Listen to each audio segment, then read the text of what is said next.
বাগুইহাটি থেকে বীরভূম, কলকাতা থেকে জেলা, দুই জায়গায় শ্লীলতাহানির শিকার দুই নাবালিকা। কারো আশ্রয় দেওয়ার কথা, কারো দেওয়ার কথা শিক্ষার আলো, কিন্তু তাদের বিরুদ্ধেই যৌন নিগ্রহের অভিযোগ। বাগুইহাটিতে অভিযুক্ত বাড়িওয়ালার নাতি, বীরভূমে ছাত্রী শ্লীলতাহানির অভিযোগ প্রধান শিক্ষকের বিরুদ্ধে।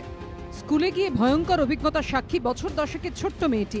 স্কুলের প্রধান শিক্ষক যে এমন কাণ্ড করতে পারেন ভাবতেই পারেনি চতুর্থ শ্রেণীর এই পড়ুয়া। ঘটনাটি ঘটেছে বীরভূমের লাভপুরের সরকারি সাহায্যপ্রাপ্ত প্রাথমিক স্কুলে। পরিবারের দাবি, সোমবার ক্লাসে অঙ্ক করতে দেন প্রধান শিক্ষক। একটি অঙ্ক বুঝতে না পারায় প্রধান শিক্ষকের ঘরে যায় ছাত্রীটি।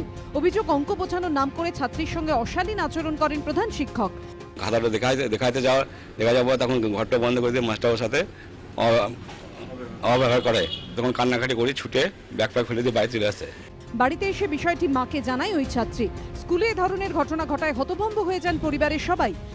আজকেই আমাদের পরিবারে যে ঘটনা ঘটেছে, আর আগামী 10 বছর 15 বছর মানে কখনোই যেন এরকম না ঘটে, এরকম একটা এর শাস্তি দেওয়া হোক। আমার দাদা খুব গরিব লোক, বাইরে কাজ করে, আজকে আমার পরিবারের এরকম ধরনের ঘটনা, আমাদের বলার কোনো কিছু ভাষা নেই। বিষয়টি জানাজানি হলে স্কুলের সামনে গিয়ে বিক্ষোভ দেখান অভিভাবকরা। পরিস্থিতি সামাল দিতে ঘটনাস্থলে আসে লাভপুর থানার পুলিশ। প্রধান শিক্ষককে আটক করা হয়। পরে ছাত্রীর পরিবার শ্লীলতাহানির অভিযোগ দায়ের করলে অভিযুক্ত শিক্ষককে গ্রেফতার করে পুলিশ। যদিও মিথ্যা মামলায় ফাঁসানো হয়েছে বলে পাল্টা অভিযোগ তুলেছেন অভিযুক্ত শিক্ষক।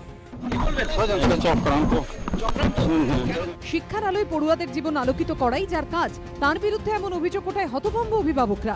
অভিযুক্তর কঠোর শাস্তির দাবি করেছেন তারা। মঙ্গলবার বোলপুর আদালতে ম্যাজিস্ট্রেটের কাছে গোপন জবানবন্দি দেয় ওই ছাত্রী। গোপাল চট্টোপাধ্যায় রিপোর্ট, এবিপি আনন্দ, বীরভূম।